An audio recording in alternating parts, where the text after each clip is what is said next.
आज हम पढ़ेंगे नाग और कौवे की कहानी। दो कौवों ने एक विशाल बरगद के वृक्ष पर एक बहुत खूबसूरत घोंसला बनाया था, पर उन्हें पता नहीं था कि उस वृक्ष की कोटर में एक काला नाग रहता था।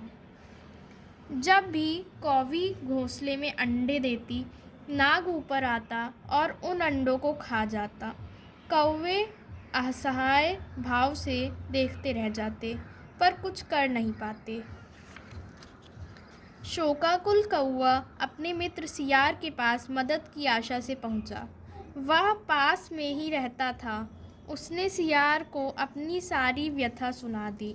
सियार ने कौवों को आश्वस्त करते हुए कहा, हम बुद्धि का प्रयोग करके शक्तिशाली दुश्मनों को भी परास्त कर सकते हैं।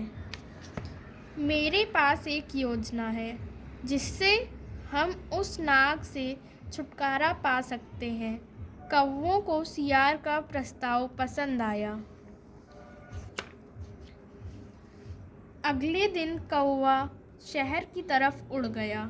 उसने देखा रानी और दासियां नदी में स्नान कर रही हैं।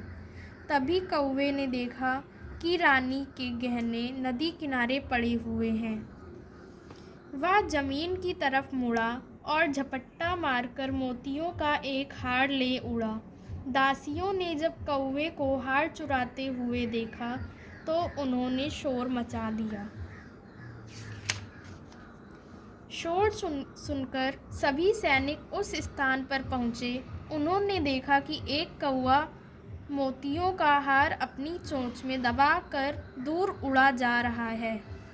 उन्होंने लाठियां और पत्थर उठाए और कौवे को निशाना बनाकर फेंक दिए, पर सावधान कौवे ने बहुत सरलता से उनको छका दिया। वह जानबूझकर धीरे धीरे उड़ रहा था ताकि सैनिक उसके पीछे पीछे जंगल के अंदर तक आ जाएं।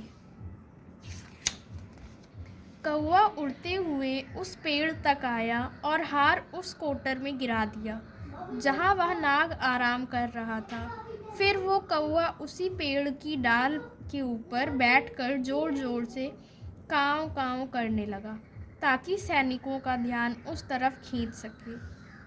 कौवे के कर्कश शोर को सुनकर नाग कोटर से बाहर निकल आया और हार को देखकर चौंक गया। जब सैनिकों ने उस हार को उठाने की कोशिश की, तब वह काला नाग फुंकार कर उन्हें डसने की कोशिश करने लगा।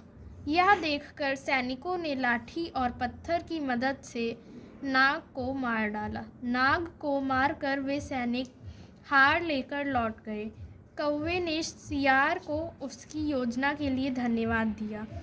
नैतिक शिक्षा: योजना बनाकर किसी भी शक्तिशाली शत्रु को परास्त किया जा सकता है।